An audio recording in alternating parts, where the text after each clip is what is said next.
So Celeb Secrets is hanging out with Drake Milligan today. What's going on? How have you been? Howdy, howdy. I've been pretty well. How are you? Great. I mean, I feel like the last time I saw you was what, Stagecoach, and there's so I think much that's so. gone on since then. I mean, we're in a new year. You've done so much. Fill me in. How was the end of 2023 for you going into 2024? It was great. We spent a lot of time on the road last year, Okay. and so it was good to kind of get a little downtime. This kind of Christmas, I got to go back home to Texas, and we Nice. played a big New Year's Eve show in Fort Worth at Billy Bob's, Okay. and so it's been kind of fun to have a little downtime. Yeah. What have you been doing in the downtime? Working or? It's pretty much working. I'm actually up at Sony Music Publishing right now. I'm writing up here, so most of my downtime has been spent writing.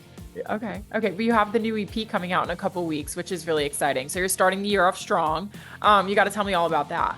This project is called Jukebox Songs, and I cut it.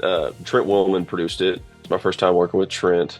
Okay. I've written with him a few times over the years, and I wanted to kind of mix it up in the production department, and reached out to Trent, and he was like, "Yes, absolutely, I'd love to do this." So all I was looking for with this EP was exactly kind of what it's saying. I was looking for songs that would fit in on some old jukebox in a dusty old honky tonk somewhere in Texas. Mhm. Those kind of jukebox songs, songs that would kind of fit alongside of stuff like Neon Moon and Mama Tried and some of those songs you might find on those, and so that was my goal with looking for songs and writing songs for this, was finding stuff that kind of felt classic. Oh, nice. And I feel like that's so you. You're so classic country. So it's got to be all, your heart and soul into these new songs, right? Absolutely, absolutely, and mixing that classic thing with still trying to make it sound new in a way and fresh. Okay. And I feel like there's not that many people still doing that traditional country. Country has changed so much in the past few years. So it's nice to see that you're kind of sticking to your roots and sticking to what country really is, because I know there is a market for it and people love to hear it. Yeah, well, I think it's a great time for Yeah. traditional kind of sounds to come back, and I think people, whether they know it or not, I think people want that. We went for so long. We listening to most of the things on country radio. There was hardly any drums anymore, Mhm. and even just when you're hearing like when Stapleton first came out, and Luke Combs even first came out, and Riley Green, and they were having these hits. It's like, and still are, but like just hearing the drums on those tracks alongside of maybe a snap track or some kind of beat, it all of a sudden, whether you realize it or not, I think you're feeling that real human element. And I think it's just so open right now. I think country music is so open to all sorts of sounds right now, and a lot of pop sounds too, Yeah. which is great. But also too, I think that traditional sound is kind of open. I think people kind of want, some people want to feel something when they listen to a song, and so I just think it's a great time. I think there's kind of a whole generation right now of people who really want that kind of '90s country sound, and so yeah. Absolutely. And you're there for them. They need it, they go to you. Exactly. Come to me. I'll deliver the '90s country sound for sure. Absolutely. I'm confident that you will do that. Is there a song maybe that you're most proud of, or something that you really can't wait for people to listen to, and why so? So there's a song that's going to be on the EP called "What I Couldn't Forget," Okay. and it's a song I wrote with Marv Green and Derek Barr.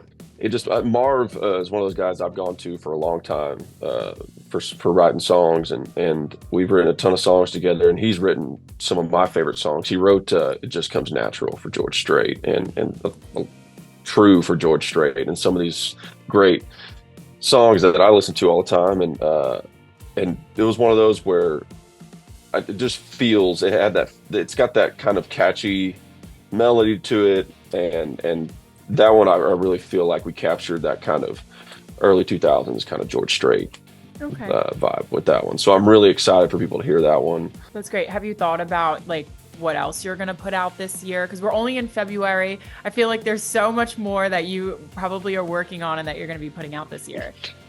I would love to. I mean, I'm always writing. I mean, I'm Yeah. here writing today.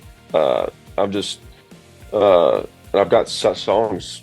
I feel like I've kind of stacked up, and I'm always listening to songs too. There's just such a great songwriting community here in Nashville, and so many great songs in this town.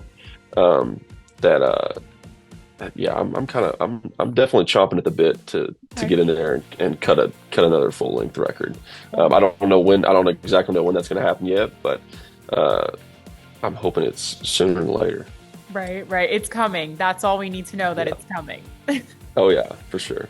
I love that. Are you going to be playing any live shows, any festivals, anything that you could kind of tell us? I'm playing a ton of stuff this year. We Okay. head out on the road.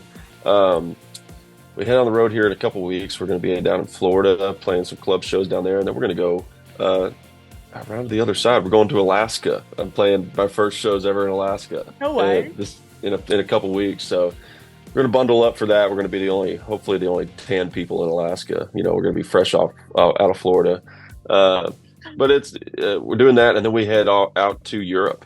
We're Nice. playing C2C Festival Nice. out there, which is going to be a ton of fun. We played that last year, and our stuff just kind of people really reacted to it, and they invited us back to play on the main stage this year. So it's going to be really fun playing at the O2 in London and in Glasgow, Scotland, and Rotterdam, and we're all over the place. And then we head to Australia for CMC Rock straight from there, and going to be my first time there. And then we're playing a bunch of shows with Mr. Cody Johnson this year, which is really really cool.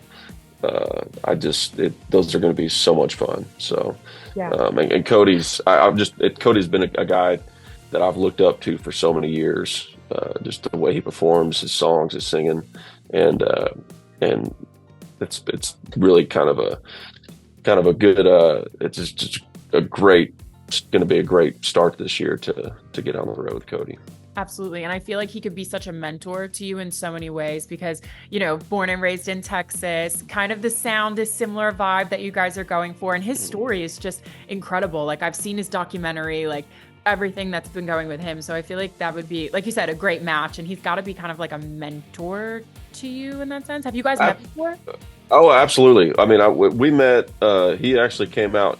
First time we met, he watched our set last year at Rock the South. I mean, he made a point. He came out. And I looked side stage, and there's Cody sitting there watching our set. I'm going, oh no, I better not mess up. And so I talked to him afterwards, and he was very nice. And then I actually just played the Grand Ole Opry this past week, and he was on there that night, and really and made a point to come up to me and say hi to my mom, which meant a lot, and just say kind of really supportive stuff, and kind of giving me some really good advice for coming out on the road this year. So yeah, he's been really really great to me so far already. You were on TV. You were back on America's Got Talent, the fantasy league. I saw that and I was like, okay, like he's back. Can you tell me more about that experience? Yeah, so that show was really fun Yeah. to do. It's such a fun. I mean, and I'm watching it as a fan of the show, as a fan of AGT, watching it and watching all these past contestants and winners, and it's like the best of the best. And I'm watching like Piff the Magic Dragon. I'm like, oh my gosh, I'm like I'm fangirling over some of these people on here. So it was cool to do that, and just to kind of mix it up. And I love the crew out there that works with AGT. They're so much fun, and it's just fun. It's fun being on that stage and being in front of those cameras, and it's really kind of exhilarating. So it was a ton of fun to get to go do that show and play some new songs on there. Yeah, no, totally. That had to be really cool, like seeing the fan reaction and everything like that when you were playing the new songs. How was that for you? It was great. It was Yeah. great, and getting to kind of do it on that stage where you have lights and everything's kind of structured towards the song, and it's really cool. Oh, totally. I love that. Now, do you maybe have any goals that you really want to achieve this year? Is there anything that you're like, all right, you're doing a lot? Like you mentioned that whole tour routing, all working with Cody, like the new music, but is there something that you're like, oh, I really want to try and achieve this? I think if anything, just making sure that I treat every show, like a new show and keep evolving. That's my goal for this year, is just to really keep growing and evolving with my music, with the live show, and make sure that nothing gets kind of stale. I just want to make sure I kind of poke myself out of my comfort zone every now and then, and make sure I keep it kind of fresh and new.